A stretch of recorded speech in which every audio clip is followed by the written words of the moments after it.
खाली हाथ नहीं आया। मैं आपको ये निवेदन करने आया हूं कि 3,03,384 घर और इसी साल आपको देने आया हूं। ये 3,03,000 मकान और छत्तीसगढ़ के गरीबों को समर्पित कर दिए जाए।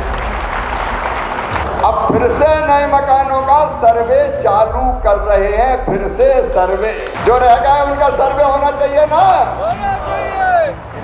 और हम छोटे छोटे किसान 2.5 एकड़ वाले 5 एकड़ वाले, हमने क्या पाप किया है? अगर हमारे पास जमीन है तो हमें मकान क्यों नहीं मिलता? तो सुनो रे किसान भाइयों, जिनके पास 2.5 एकड़ तक सिंचित जमीन और 5 एकड़ तक असिंचित जमीन होगी, अब उनको भी मकान दिया जाएगा। लेकिन नरेंद्र मोदी जी ने कहा गरीबी हमारा भगवान है, और ये हिंदुस्तान के 80 करोड़ गरीबों को फ्री में राशन देने का चमत्कार किया तो नरेंद्र मोदी जी ने किया।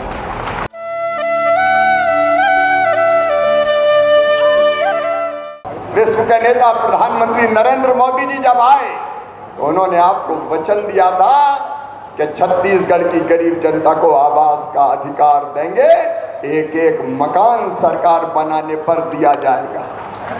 मोदी जी की गारंटी पूरी करने की गारंटी है। और आज अगर मैं आया हूं तो मोदी जी की उसी गारंटी को पूरी करने आया हूं। आदरणीय विष्णुदेव जी आपने भी बताया, भाई विजय जी भी बता रहे हैं, भाई विजय जी भी बता चुके हैं। सरकार बनते ही विष्णुदेव जी आपको और पूरी टीम को बधाई देता हूं। कैबिनेट की पहली बैठक में आपने प्रस्ताव किया कि 18 लाख से ज्यादा जो मकान शेष रह गए बना के दिए जाएंगे। अरे मकान के बिना काम नहीं चलता। बड़ी बिल्डिंग ना हो, भव्य बंगला ना हो, लेकिन गरीब के बेटा बेटियों को भी छोटा सा घर तो चाहिए, जहाँ सर्दी बरसात गर्मी अपने बाल बच्चों के साथ वो गुजार सके, बेटा बेटियों के साथ गुजार सके। ये सपना मकान का अगर छीना था तो कांग्रेस की सरकार ने छीना था, लेकिन नरेंद्र मोदी जी ने कहा गरीबी हमारा भगवान है, और ये हिंदुस्तान के 80 करोड़ गरीबों को फ्री में राशन देने का चमत्कार किया तो नरेंद्र मोदी जी ने किया। मोदी जी ने किया। और फिर हमने तय किया हर गरीब को पक्का घर पक्का मकान। हमारे पक्के मकान खा गए थे कांग्रेस की सरकार वाले, लेकिन आज उन पक्के मकानों का वचन पूरा करने आज का कार्यक्रम आयोजित किया गया है। 8,61,931 आवास पहले दिए थे। 8 लाख से ज्यादा, 8 लाख कितने हजार विजय जी? 8,40,47,000 वो मकान पहले दे दिए थे। लेकिन फिर एक दिन विष्णुदेव जी विजय जी आए कि मामा इतने में काम नहीं चल रहा, इस साल और देना पड़ेगा। अरे हम का पूरे हिंदुस्तान के मकान देख लो और छत्तीसगढ़ के देख लो। एक तरफ पूरे हिंदुस्तान के राज्य है और दूसरी तरफ छत्तीसगढ़ है, लेकिन आपने कहा नहीं अभी तो और चाहिए। तो आज आया हूं तो खाली हाथ नहीं आया। मैं आपको ये निवेदन करने आया हूं कि 3,03,384 घर और इसी साल आपको देने आया हूं। और केवल घोषणा करने नहीं आया, चिट्ठी लेके आया हूं स्वीकृति की, जो आदरणीय मुख्यमंत्री जी और ग्रामीण विकास मंत्री जी आपको मैं सौंप रहा हूं। ये 3,03,384 आवास आपको समर्पित है गरीब जनता के लिए।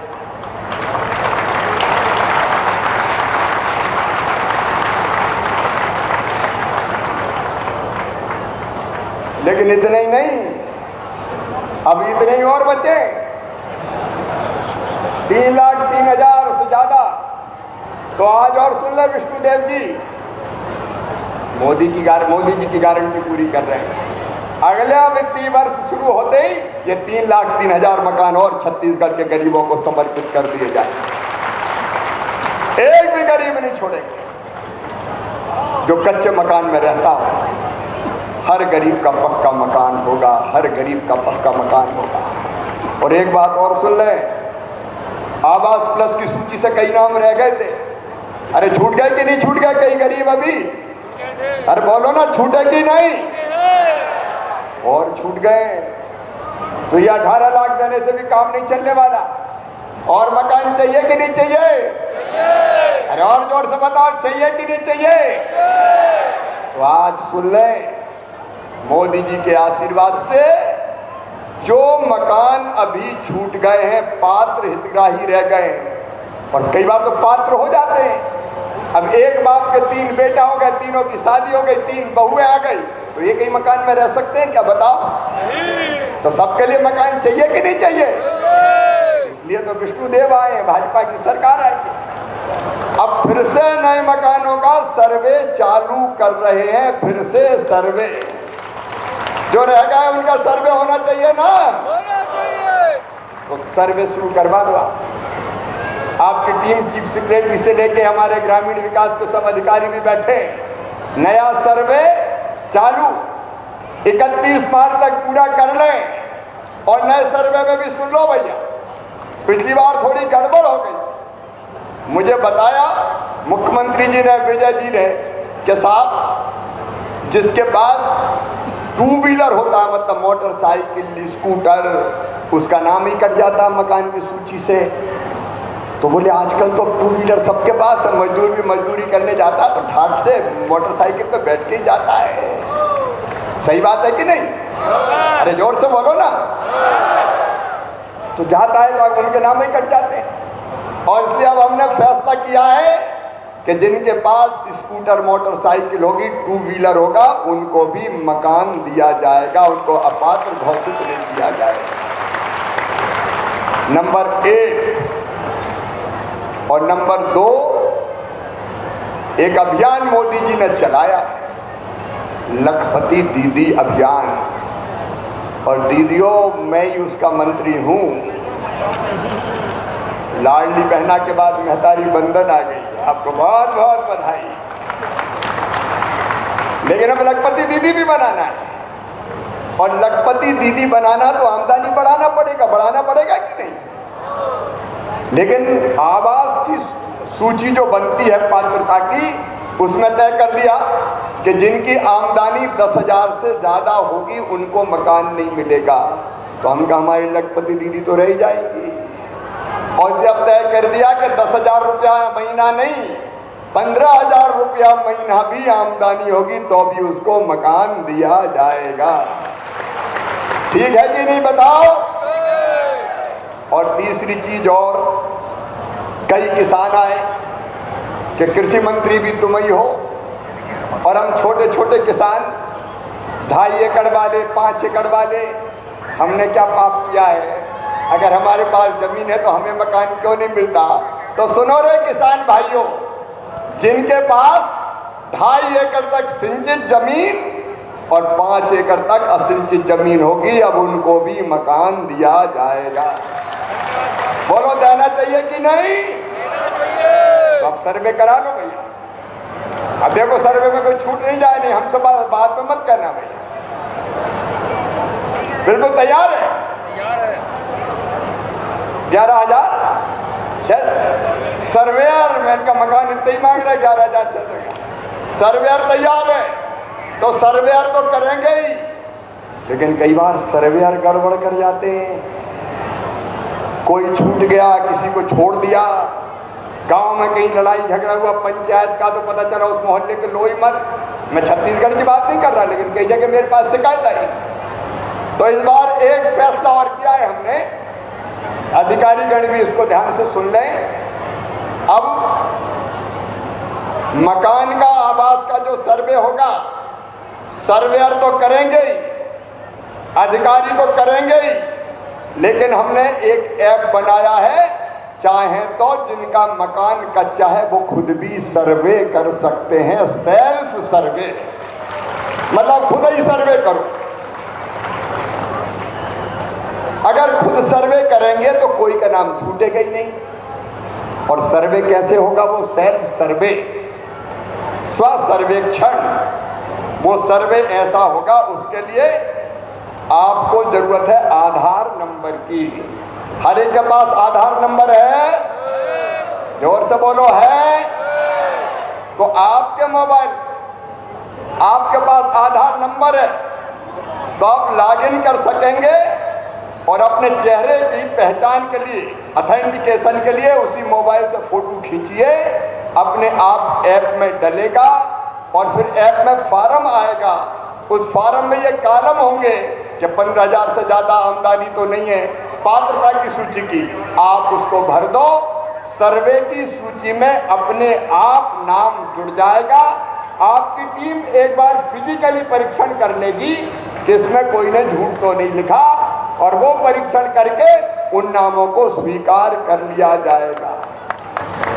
समझ गए कि नहीं मेरी बात? अरे समझ गए कि और समझाऊं? आधार नंबर लीजिए, लॉगिन कीजिए, अपना फोटो खींचिए, ऐप में मोबाइल से डाल दीजिए, आपका नाम सर्वे की सूची में आ जाएगा। इसका फायदा ये होगा कि कोई किसी को छोड़ ही नहीं पाएगा, क्योंकि खुद ही सर्वे करने वाले कैसे छूटेंगे। हाँ, कोई ने झूठ भरा होगा तो आप उसकी जांच करा लेंगे। बोलो ठीक है कि नहीं? अरे जोर से बताओ ना, ठीक है कि नहीं? अब इसमें कोई की जरूरत ही नहीं, खुद ही कर लो भैया सर्वे। और इसलिए प्रधानमंत्री जी के नेतृत्व में ऐसी चीजें करने की कोशिश कर रहे हैं जिसमें बेईमानी ना हो और जनता को पूरा हक और अधिकार मिले। और अभी जैसा विजय जी कह रहे हैं, सर्वे तैयार है तो सर्वे करवाइए, हम भी मकान देने को तैयार हैं। सबके मकान बने, कोई गरीब नहीं छूटेगा। मेरे छत्तीसगढ़ के बहनों और भाइयों, केवल मकान नहीं, सड़कों के मामले में भी इस सरकार ने, मोदी जी की, कोई कसर नहीं छोड़ी। पूरे हिंदुस्तान की सड़कें एक तरफ, छत्तीसगढ़ की एक तरफ, 2449 किलोमीटर से ज्यादा सड़कें दी है छत्तीसगढ़ को। और ये दिया पीएम सड़क योजना के अंतर्गत। पीएम जनमन की अलग है, कोई गांव पक्की सड़क से जुड़े बिना नहीं रहेगा। मनरेगा के अंतर्गत भी इसी साल 3,254 करोड़ रुपया दिए हैं ताकि गरीबों को रोजगार मिलता रहे और छत्तीसगढ़ में निर्माण और विकास के बड़े बड़े काम होते रहे। एक और संकल्प प्रधानमंत्री जी के दिल में है। माननीय विष्णुदेव साव जी, मैं आपसे निवेदन करना चाहता हूं, आइए हम मिलके ग्रामीण विकास विभाग, कृषि विभाग, बाकी विभाग, हम मिलके एक संकल्प करें कि छत्तीसगढ़ के गांव को गरीबी मुक्त गांव बनाएंगे। मतलब कोई गरीब नहीं रहेगा, पॉवर्टी फ्री विलेज। क्या संभव नहीं है? ये किया जा सकता है और हम करके रहेंगे। क्यों गरीबी का भी साफ रहे। मेरी बहनें सेल्फ हेल्प ग्रुप के माध्यम से काम कर रही है, मैं आपको बधाई देता हूं। सेल्फ हेल्प ग्रुप अच्छा काम कर रहे हैं और ताकत से काम करने की जरूरत है। क्यों बहनों की आंखों में आंसू रहना चाहिए? क्यों बहनें हाथ भर पसारे? आखिर नारी जाति का भी हक है कि वो प्रेम से, आनंद से और आत्मसम्मान के साथ जिए। और इसलिए तो मेहतारी बंधन योजना, अब हम बहनों को लखपति तो बनाएंगे ही, इतने तरह के काम शुरू करेंगे कि बहनों की आमदनी साल में 1 लाख रुपया से ज्यादा हो जाए।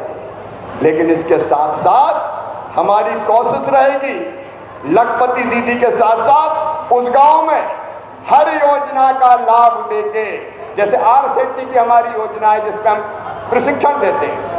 अभी एक जिले में एक प्रशिक्षण का केंद्र है, एक जिले में। छत्तीसगढ़ में अब कितने जिले हो गए? कुल 33 है। एक बार आप देख लीजिए, अगर किसी जिले में RCT का प्रशिक्षण केंद्र ना हो तो मेरे अफसर यही बैठे हैं, 2 करोड़ रुपया उस जिले में प्रशिक्षण केंद्र बनाने के लिए मैं तत्काल दूंगा, ताकि आप प्रशिक्षण केंद्र बनाएं और वहाँ ट्रेनिंग दें ऐसे काम की जिसमें तत्काल रोजगार मिल सके। हम उस योजना के अंतर्गत भी, दीनदयाल कौशल विकास योजना के अंतर्गत भी और कृषि विभाग के योजनाओं के अंतर्गत भी हम कन्वर्जेंस करके इतनी योजना चालू करेंगे कि गांव में हर एक के पास आजीविका होगी, हर एक के पास रोजगार होगा, और रोजगार होगा तो कोई गरीब नहीं रहेगा। बताओ गरीब रहना चाहिए क्या? तो आइए एक कॉन्सेप्ट हर गांव ना हो सके, कुछ गांव तय करें, ये पॉवर्टी फ्री विलेज होंगे। मैं दिनों रात आपके साथ कदम से कदम, कंधे से कंधा मिलाकर काम करूंगा और आपके नेतृत्व में जनता को विश्वास, इस काम को हम पूरा कर सकते हैं। मेरे किसान भाइयों, मोदी जी के नेतृत्व में खेती के क्षेत्र में भी अद्भुत काम हो रहा है। आज मैं बहुत विस्तार से उस पर नहीं बोलूंगा क्योंकि एक कार्यक्रम और किसानों का है पास में, भावो इंतजार कर रहे हैं, लेकिन हमारा लक्ष्य है उत्पादन बढ़ाना। मैं आज फिर बधाई देना चाहता हूँ डॉक्टर रमन सिंह जी को, विष्णुदेव जी आपको। अब तो गर्मी की धानबियाँ हो रही है, मैंने इन दिनों में खेतों में भरा हुआ पानी जो धान की रुपाई के लिए तैयार है देखा है। हम धान की भी नई नई किस्में लाएंगे और उत्पादन बढ़ाएंगे, उत्पादन की लागत घटाएंगे। आपको बधाई, 3100 रुपया कुंटल आप धान खरीद रहे हैं, ताली बजा के स्वागत कर दीजिए एक बार इस सरकार का। पसीने की बूंद की एक एक बूंद की कीमत आप पसीने की दे रहे हैं, लेकिन हम भी उत्पादन के ठीक दाम, भगवान ना करे नुकसान हो जाए तो भरपाई और कृषि के विविधीकरण का काम कर रहे हैं। इस बारे में मैं दूसरे कार्यक्रम में ज़्यादा बताऊंगा, लेकिन अभी तो मैं इतना कह रहा हूं कि अभी हमने 182 करोड़ 40 लाख रुपया आपको कृषि की अलग अलग योजनाओं के लिए दिए हैं। ड्रिप के माध्यम से, स्प्रिंकलर के माध्यम से सिंचाई करते हैं, उसके लिए, मैकेनाइजेशन के लिए, बागवानी विकास के लिए। लेकिन आज इन्हीं योजनाओं के अंतर्गत 203 करोड़ रुपया और छत्तीसगढ़ को दिया जाएगा ताकि इन योजनाओं को आगे बढ़ा सके। विष्णु जी आप तो खर्चा कीजिए, चिंता मत कीजिए, पैसा मोदी जी के आशीर्वाद से आता जाएगा। खेती के क्षेत्र में भी आगे बढ़िए और ग्रामीण विकास के क्षेत्र में भी आगे बढ़िए। आज और ज़्यादा कुछ ना बोलते हुए मैं केवल यही निवेदन करना चाहता हूँ कि जनता के लिए काम करने वाले मोदी जी, ऐसा अद्भुत प्रधानमंत्री मैंने नहीं देखा जो दिन और रात जनता की सेवा में जुटा रहता है। आइए बहनों और भाइयों, हम सब भी संकल्प लें कि जब ये सरकार विष्णुदेव जी की, मोदी जी और विष्णुदेव जी डबल इंजन की सरकार हमारी तस्वीर और तकदीर बदलने के लिए काम कर रही है, तो हम भी इस सरकार का साथ देने में कोई कसर ना छोड़ें। बोलिए सबका साथ मिलेगा। तो एक बात और अंत में, प्रधानमंत्री जी का भी संकल्प है, 2 मिनट में वो बात कह के मैं अपनी बात समाप्त करूंगा। मेरे बहनों और भाइयों, छत्तीसगढ़ वालों, इस देश में और कुछ हो ना हो, 5 साल 365 दिन 12 महीने चुनाव की तैयारी जरूर होती रहती है। 1 साल पहले हम लोग चुनाव लड़े, छत्तीसगढ़, मध्य प्रदेश, राजस्थान। उस चुनाव की थकान नहीं उड़ी कि लोकसभा के, मिट्टी के लोकसभा के चुनाव आ गए। वो चुनाव खत्म हुए तो पता चला हरियाणा, महाराष्ट्र, जम्मू कश्मीर, झारखंड के चुनाव आ गए। वो चुनाव खत्म हुआ तो दिल्ली का दंगल शुरू हो गया, और वो खत्म होंगे तो बिहार के चुनाव आ जाएंगे। ये लगातार होने वाले चुनाव देश की प्रगति में बाधक है। आचार संहिता लग जाती है, विकास के कोई काम नहीं होते। एक जिले के अफसर दूसरे जिले में ऑब्जर्वर बन के जाते हैं, तो इस जिले इस दूसरे प्रदेश में जाते हैं तो इस प्रदेश का काम भी खराब होता है। पैसा अननेसेसरी खर्चा होता है, सरकार का भी, राजनीतिक दलों का भी, और नेता भी चुनाव में लग जाते हैं। अभी दूसरे प्रदेश में चुनाव थे, ये आधी टीम मेरे संग महाखंड में बैठी थी झारखंड में, अपना काम धाम छोड़ के कराओ चुनाव। ये बार बार होने वाले चुनाव देश की प्रगति और विकास में बाधक है, और इनके कारण राजनीतिक दल लंबे लाभ के फैसले लेने से डरते हैं वोटों के चक्कर में। और इसलिए मेरे बहनों और भाइयों, संविधान में संशोधन होके 5 साल में एक बार लोकसभा और विधानसभा के चुनाव होना चाहिए, ताकि 4.5 साल सरकारें आपकी सेवा करें। बोलो होना चाहिए कि नहीं? जोर से बताओ, होना चाहिए कि नहीं? तो मोदी जी ने जो प्रस्ताव लाए हैं उसके आप साथ हैं? तो आइए छत्तीसगढ़ की इस महती सभा में, नगपुरा में, आज छत्तीसगढ़ संकल्प लेगा कि लोकसभा और विधानसभा के चुनाव एक साथ 5 साल में एक बार होना चाहिए। और यह संकल्प लेने के लिए मेरे साथ दोनों हाथ ऊपर उठाइए, दोनों मुट्ठी बांधिए और भारत माता की जय बोल के एक साथ लोकसभा और विधानसभा के चुनाव हो, इसका संकल्प लीजिए, इसके लिए जन जागरण कीजिए। बोलिए भारत माता की, भारत माता की, छत्तीसगढ़ महतारी की, छत्तीसगढ़ की जनता की, सभी बहनों भाइयों की बहुत बहुत धन्यवाद।